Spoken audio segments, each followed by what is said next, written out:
Iya. Mengapa gitu. Jadi dia pengen melakukan sesuatu. Gue cewek ya, terus kenapa? Gitu kan. Kenapa kalau saya cewek di sini itu gimana? kayaknya itu kayaknya pertamanya ya. Perjalanan karir itu jadi saya itu pernah menjabat 7 jabatan. Dalam waktu 2 tahun. Dalam waktu 2 tahun 7 jabatan.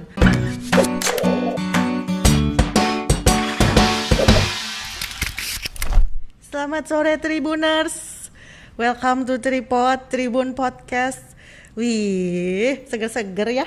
Masih imut-imut. Lalu imut-imut. Imut-imut kan, imut-imut kan. Ini ada wajah baru juga nih. Iya, berhubung saya juga adalah seorang MC magang, host magang. Bersama juga para bintang tamu. Jadi mohon bimbingannya kakak-kakak. Kembali.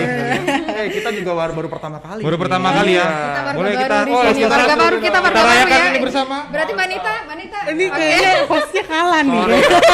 Sorry, dengan mereka yang ini kayak gini. Sorry, Manit.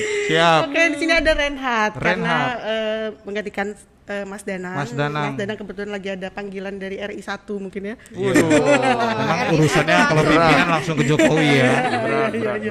Tapi sini kita kenalin dulu dong, Ren. Ada siapa sih di sini? Iya. Ada Mas Pepi. Oh, bukan. Sorry, Mas. Namanya langsung ketahuan deh.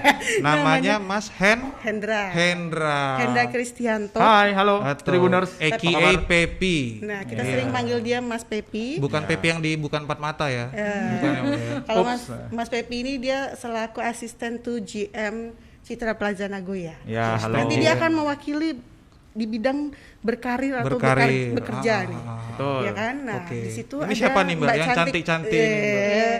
Iya. Mbak ini aura-auranya seperti Barbie. Seperti Bak Princess. Iya. Membuatku gemetar semriwi.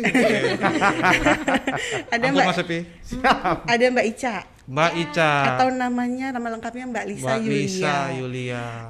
Beliau ini adalah founder dan presiden direktur PT Pelayaran Kencana Global. Betul. Gitu. Selamat sore Tribuners. Selamat sore. Tapi di sisi lain dia bisnisnya banyak juga. Itu yang penting tuh salon itu untuk cewek-cewek ya. Salon Valisa, ada Rocik juga itu di kulinernya sendiri. Banyak ya. Iya. Tapi yang paling menarik perhatian tuh namanya Ica. Tapi kok PT Pelayaran? Ada apa dengan pelayaran? Nanti. Nggak sabar. Nggak menarik sama modelingnya. Modeling. Mbak Ica punya sekolah modeling loh. Jauhnya lagi. Siap. Oke, di sini kita bakal ngobrol. Mbak Ica, aku penasaran sama Mbak Ica nih. Mbak Ica ini punya bisnis lebih dari satu. Sebenarnya dari dulu emang udah berbisnis kah atau memang aku setelah kuliah mau bisnis aja deh atau bagaimana sih sebenarnya? Oke. Ini boleh dibuka dulu boleh ya? Boleh ya. Kalau kami tetap ya. Iya. Jadi biar kelihatan aura milenialnya kan. Iya, kami tetap menjaga protokol ya, Mbak. Enggak apa-apa. Iya. Jadi tetap ini gitu ya. Iya. Yang penting salah satu aja kan. Yes. Iya. Oke. Yang penting kita jaga jarak ya. Iya, benar. Oke, Mbak Nita, selamat sore. Ya, selamat sore Tribuners. Saya Kenapa nih, Mbak? memulai usaha itu di tahun 2017. Nah, 2017, tapi sebelum saya berusaha saya berkarir dulu. Saya mulai berkarir itu di tahun 2007. Oh, 2007. Iya, jadi awalnya memang bukan bisnis ya, Mbak? Bukan, saya karir dulu. Dari kerja dulu nih? Ya, kerja dulu. Jadi saya kerja dulu. Nah, setelah kerja saya mempunyai deadline kapan saatnya saya bekerja dan kapan saatnya saya berkarir gitu. Oh, jadi dari awal itu memang sudah memutuskan tahun sekian sampai sekian gue harus untuk berbisnis, bekerja dulu. Kemudian mau buka usaha. Sebenarnya belum di set up juga waktu itu. Yang penting saya berkarir dulu. Nah, di saat ketika saya enough gitu dengan karir, saya harus berbisnis gitu. Menarik ini. Menarik ya, Mas. Menarik. Oke, itu boleh diceritain maksudnya perjalanan dari karirnya sendiri apa memang posisinya apa? Oke.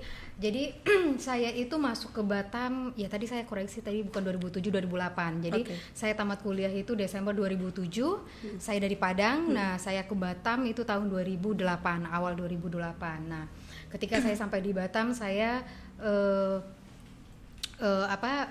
berusaha untuk berkarir gitu. Saya dulu hanya saya pengen kuliah, setelah saya kuliah saya mau kerja di kantoran gitu. Dulu itu mindsetnya saya gitu. Pengennya targetnya kerja kantoran. Kerja kantoran gitu. Saya nggak mau kerja nggak di kantor gitu. Nah, sampai di Batam saya kerja waktu itu zamannya di Muka Kuning. Tahu kan Muka Kuning kan di mana? Kiblat seluruh pekerja industri di Batam. Iya. Gitu.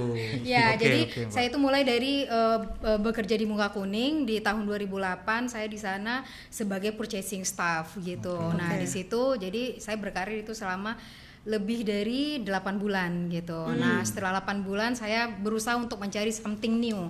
Something new apa gitu yang memang benar-benar beda dari yang lainnya gitu. Nah, waktu itu saya mencoba untuk masuk ke dunia pelayaran gitu. Nah, saya dulu pernah lihat orang, ini kok orang pelayaran ini kok pelautnya ganteng-ganteng ya gitu. Mereka pakai baju seragam. Dulu saya tinggal di Tiban, Mbak Nita gitu ya. Saya tinggal di Tiban, terus di samping kontrakan kakak saya itu ada mes pelayaran gitu. Nah, saya lihat tuh kok cowoknya ganteng-ganteng semua gitu. Motivasinya beda. Jadi awalnya karena terinspirasi dari tetangga. Enggak ya, tapi saya tanya kan kerja di mana Mas gitu. Saya kerja di pelayaran. Pelayaran itu apa?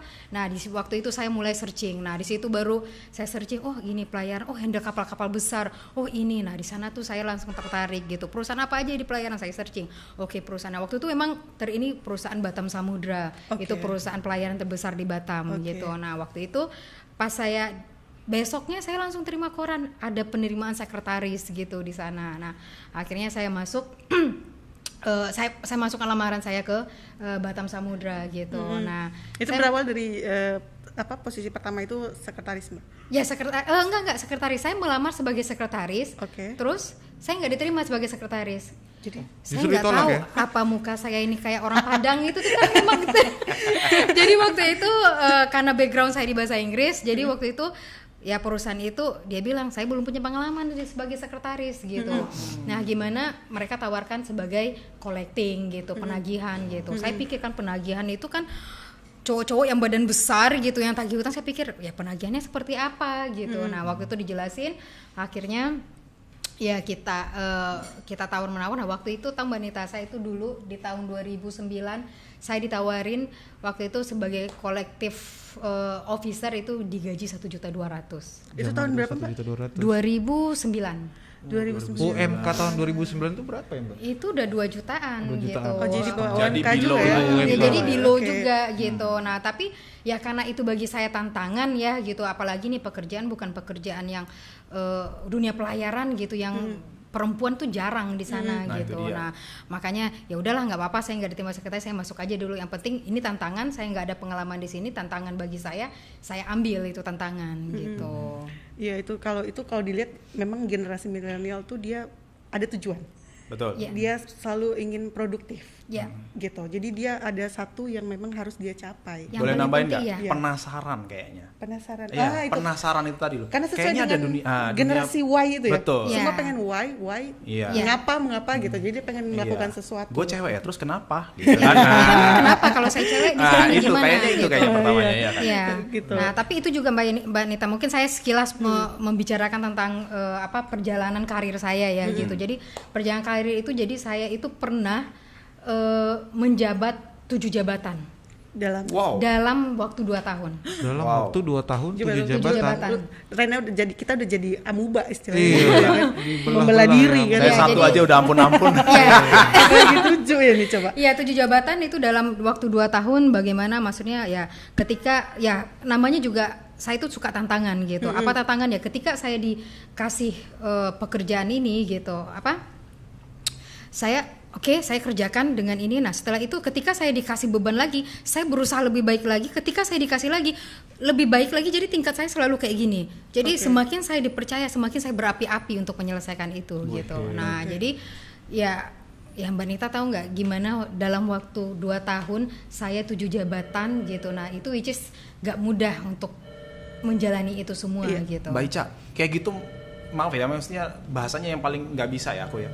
Mau muntah nggak sih kayak gitu tuh, maksudnya kayak aduh kayak fed up gitu loh. Kayak mau muntah sih nggak, tapi apa ya, kayaknya oh gini ya gitu berkarir gitu, gini ya kok susah banget ya berkarir gitu, Wow. bekerja gitu untuk orang lain, yang which is kita harus memberikan yang terbaik dari diri kita gitu. Kalau Dan dari cara mengerjakan yang 7 jabatan ini ya, Iya. otomatis kan itu 7 jabatan apa aja tuh Mbak? ya itu dari penagihan. Nah, ketika saya berhasil waktu itu penagihan, diangkat jadi sekretaris Oke. gitu. Nah, kenapa saya waktu itu di perusahaan itu ketika saya berhasil dalam 2 bulan langsung oke, dijadiin sekretaris. Nah, ketika di sekretaris ya saya langsung oke, how to be a secretary. Nah, memang saya merasa saya nggak punya pengalaman gitu, tapi ada sesuatu, kita punya sekarang kan udah teknologi udah canggih. Iya. Di Google ada semuanya, Iya. di mana-mana ada semuanya gitu. Internet Jadi ya. ya internet udah ada semuanya. Jadi udah kita cek di sana, oke, how to be a good secretary ya, saya ini enak. Ketika berhasil atasan saya atau bos saya tuh senang dengan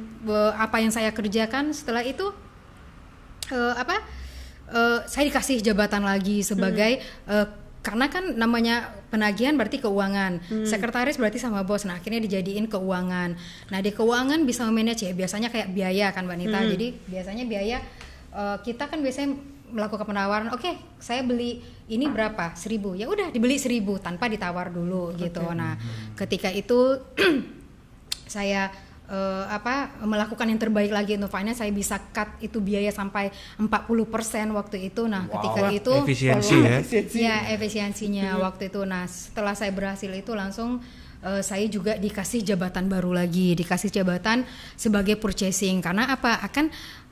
Karena kalau keuangan itu akan berhubungan dengan pembelian. Betul, gitu. ya. Nah, dijadiin saya sebagai purchasing juga. Nah, ketika berhasil lagi gitu meminimize biaya 40% gitu. Nah, setelah itu dikasih lagi jabatan. Oke, kamu bisa penagihan, kamu bisa ini, dikasih lagi jabatan sebagai marketing gitu. Nah, ketika di marketing ini memang tantangannya itu sangat Luar besar biasa, banget gitu. Jadi bagaimana kita bisa earn something untuk company gitu Oh, iya, kan. iya. Jadi earn something Itu gitu. gimana membelah, maksudnya satu hari 24 jam ada 7 pekerjaan yang berbeda-beda bidangnya. Iya, benar. nggak? Membelah diri. Gimana membagi waktunya? Mungkin gimana Mbak? Aku sampai Yang speechless. menariknya dengan ranah yang berbeda-beda pula. Iya, benar. Dari Ada keuangan, ke purchasing, marketing, Ya, sekretaris juga. itu kita harus melakukan sesuatunya by yang mana dulu yang harus kita kerjakan gitu. Jadi saya dulu mempunyai satu buku itu sampai sekarang saya keep itu untuk jadi kenang-kenangan saya lah waktu saya berkarir gitu kan. Jadi satu buku yang mana dulu yang saya harus prioritaskan. Jadi Oke, yang bikin skala prioritas ya Mbak, skala prioritas itu yang saya ingin ya, kayak penagihan gitu. Nah, walaupun jabatan saya penagihan, saya bekerja penagihan itu di malam hari gitu. Ketika orang udah pulang semuanya udah pada tidur lelap, jam 12 malam saya baru melakukan penagihan. Jadi saya hitung jam 7 saya masuk nih. Mbak, sorry, jam 7. koreksi dikit, jam 12 malam Mbak. 12 malam. Yang 12 benar malam Mbak. nagih. Iya. Nagih coba 12 malam ya kan. Mas Pepi, saya tuh pernah pulang, itu bukan pernah ya, sering pulang itu jam 2 subuh. Ya ampun. Pulang jam 2 subuh. Jadi ketika dulu saya pakai motor. Jadi kerja Pakai saya motor pakai pula. motor. Cewek, ya? Bayangin aja dari Batu Ampar ke Tiban gitu kan. Jadi pakai motor terus dingin, ini saya cuma kayak gini. Di lampu merah Balai itu saya selalu ngomong kan, ya Allah kayak gini ya. Hidup ya, cari uang ya gitu, ya Allah gitu. Saya maksudnya ketika semua orang udah pada tidur, saya masih bekerja gitu. Ketika seorang lelap, saya baru pulang gitu. Nah, which is selama 2 tahun sampai 3 tahun saya bekerja seperti itu terus. Itu rutinitas Iya, ya? rutinitas. Itu umur berapa itu Mbak kira-kira? Itu di umur saya 26. Oh 26. 26. Ya, tapi di saat itu saya itu mungkin singkat cerita dari ini saya ya, 7 jabatan ya. Jabatan kelima itu baru di umur saya 27 saya diangkat jadi direktur marketing dan bisnis boleh tepuk tangan nggak kita nih? di umur 27 gitu. Director Keren of ini. Marketing. Ya, marketing dan business development gitu. Itu Berat. 2 tahun aja loh. 2 tahun. 2 tahun di umur Tapi itu 27. tadi prosesnya harus lewatin 7 jabatan. Iya. Bukan, prosesnya jam 12 malam, jam 2 12 itu tadi. malam lagi Wah, utang ya.